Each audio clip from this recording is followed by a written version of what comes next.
өз орнында болу керек. Өз орнында. Қай жерде? Келін болу керек. Ененің орны қайда? Ене болу керек. Ене ең бірінші келінге қарамау керек. Ене бірінші балаға қарау керек. Ененің қыбласы өзінің ұлы болады. Келінге қарамайды. Бірінші ұлым қандай екен деген сұрақ сұрайсың. Ұлың жаңа мен айттым, үйден киіп тұрған сөз сөйлемейтін болса, келін жан жей бермеу керек. Бұл жерде проблема балада болып тұр. Сонда бұны бақытты бол айналайын деп, сол қосағымен қосағар деп, ары қарай шығарып қой керек. Жоқ, бізде анау қызымдай көрем, мен қызыңдай көрмейсің.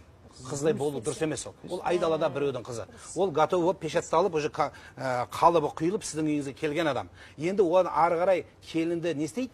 Тәрбиелейді қазақта. Бір условия шартымен, егер ол тәрбиеге көнсе тәрбиелейсің.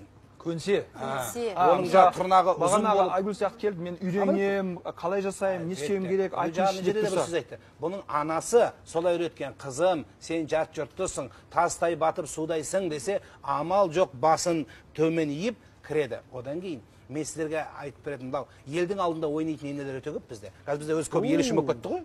Ойбай деп жаңа көрсеткен роликтеріңізде де көрініп тұр. Іштен келіп елдің алдында менің келінім дейді, кеткеннен кейін келіп бір шымшып кетеді.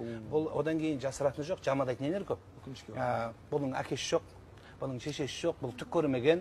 Бұл деп кімде болса да бір тістей берсе бір күні жарылады да. Мен ана роликтерімде айтқанда әйелдердің мына жерінде флешкасы болады, бұл жинай береді. Бірақ Алла сондай құдірет иесі, келінге істеген қорлық ененің басына келмейінше ол өлмейді. Мұнан айтыңызшы, Нұрлан аға. Қазір осы сөзін аяқтайыншы. Мына ақыр бәрі естіп отқанымызда. Қайната, ене, біреуге істеген қорлық, ол басқа біреу. Халыққа істеген, елге істеген, көршіге істеген.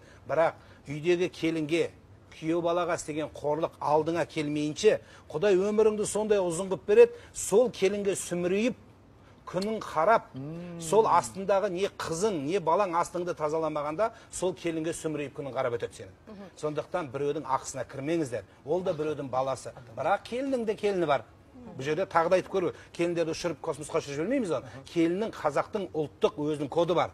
Ол жерде келіндің өзінің орны бар. Келін деген жаңа айналып кетейін сәлем салып жатыр. Міне осындай адал, пейілді, ақ ниетті келінді аяққа таптағанда ғана күнә болады.